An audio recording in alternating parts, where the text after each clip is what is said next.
But my team, we talked to the banks and वो थोड़ा सा थोड़ा सा रोल ओवर हो गया और जारी बात है it was short term. Stock की अगर बात करता हूँ तो हमारे पास कितने दिन का स्टॉक? काफ़ी हैं। All the private sector IPPs are all well stacked, GENCOs are well stacked, कोई इशू नहीं है, except may be Muzaffargarh might be a little low. Hubco Kapco जो है जी वो प्राइवेट एंटिटीज़ हैं, ठीक है। फेडरल गवर्नमेंट के इंस्ट्रक्शन पे उनको हम तेल देते रहे। That is why I go after them. उन्होंने अपनी अगर आप देखें वो डिविडेंड भी दे रहे हैं, वो बड़ा कुछ कर रहे हैं, मगर जब मेरी इंटरेस्ट मांगता हूँ मैं, वो इधर उधर निकल जाते हैं। तो मैंने पेप्को के एमडी से भी बात की और मिनिस्टर साहब से भी बात की। मैंने कहा जी आप इनको कहीं 30 सितंबर तक ये मेरी जो इंटरेस्ट कॉस्ट है, जो इंटरेस्ट इनका ड्यू है, जो एफएसए में एग्रीमेंट है, दे बेटर पे me that money before 30th September. And the federal government will have to put pressure on them that they pay me the money before 30th September. The thing is, if they don't make me the payment before 30th September for my interest, I will be constrained to take some action.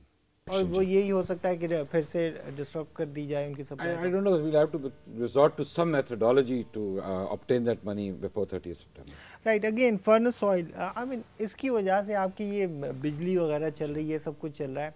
अगर आपने अपने tender को postpone किया तो ये तो पूरा economy का पहिया जो है साइकिल ही रुक जाएगा। नहीं, साइकिल नहीं, एडिक्वेट स्टॉक्स है। फिर यही होगा कि हम मिनिमम स्टॉक पे आ जाएंगे। हम एक कुछ कवर लेके चल रहे थे। लोड शेडिंग इसका मतलब ज्यादा इनको बढ़ानी पड़ेगी। मेरे पास इसका जवाब नहीं है, वो क्या करते हैं। They will have to manage through more efficient means.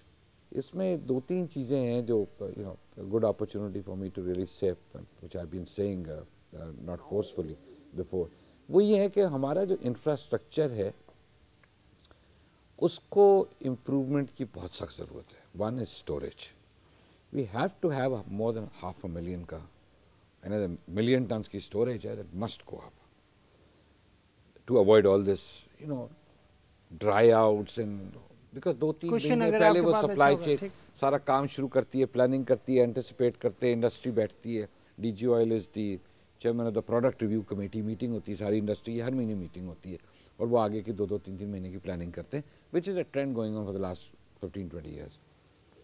अब उसको सामने देख के जब हम देखते हैं तो हम यही कहते हैं कि जी हमें इंफ्रास्ट्रक्चर में डेवलपमेंट की ज़रूरत है। एक दो जगह पे फ्यूल ऑयल, आपका KPT is right now trying to improve, but World Bank भी शायद लोन दे रहा है उनको इम्प्रूवमेंट के लिए। दूसरा है port Qasim is your main, उसका एक चैनल है। अब that port capacity must be improved. हमने वहाँ ज़मीन रखी हुई है, we want to build a storage terminal there, but this circular debt is not letting me move anyway. I want to build a terminal in Muzaffargarh. Pepco के साथ बातचीत हुई, पेप्को ने अभी तक रिस्पॉन्ड नहीं किया। पेप्को कहा इनिशियली बातचीत हुई थी और ये साल हो गए कि जी आप हमें वहाँ पे जो लैंड है वो हमें दें, हम इसको मॉडर्नाइज करें। Thanks our circular debt is like a cancer to it is not even letting me move forward in doing the infrastructure.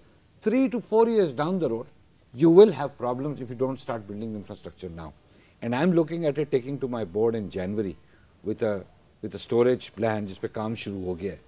हम बढ़ा रहे हैं, जेट फ्यूल की बहुत ज़्यादा डिमांड आ रही है अफगानिस्तान की साइड से एक्सपोर्ट के लिए, उसके लिए भी हम स्टोरेज कैपेसिटी पे काम हो रहा है। एक तो हमारा टैंक मेरे ख्याल है should functional middle of October, ये एक कैपेसिटी हम बढ़ा रहे हैं। दूसरा इसका एडवांटेज ये होता है कि जो क्वांटिटी हम मंगवाते हैं जहाज़ की, इंपोर्ट करते हैं। अब फॉर एग्जांपल जो जेट फ्यूल का जहाज़ है वो होता है 16-18 हज़ार टेंडर हम दे रहे हैं। अगर मैं 36,000 का मंगवाऊंगा या 70,000 का मैं मंगवाऊँ तो मेरा फ्रेट एलिमेंट भी, और ये मुल्क को फ़ायदा होगा। And tax collection, that is what is affecting. तो ये इंफ्रास्ट्रक्चर की डेवलपमेंट में काफ़ी तैयारियां हैं, but I am restricted right now from investing anything in the infrastructure which is critical for this country. तमाम गुफ्तगू का हासिल ये है कि इस वक्त पीएसओ को सर्कुलर डेट की वजह से अपने ऑपरेशन को जारी रखने में सख्त मुश्किलात दरपेश हैं, बट समहाउ मुल्क की मईशत को जारी और सारी रखने के लिए ये ज़रूरी है कि सर्कुलर डेट के इस मामले को फौरी तौर पे हल किया जाए, वगरना सूरत हाल बहुत ख़राब हो जाएगी। इसके साथ आपसे इजाज़त चाहूँगा। अल्लाह हाफ़िज़।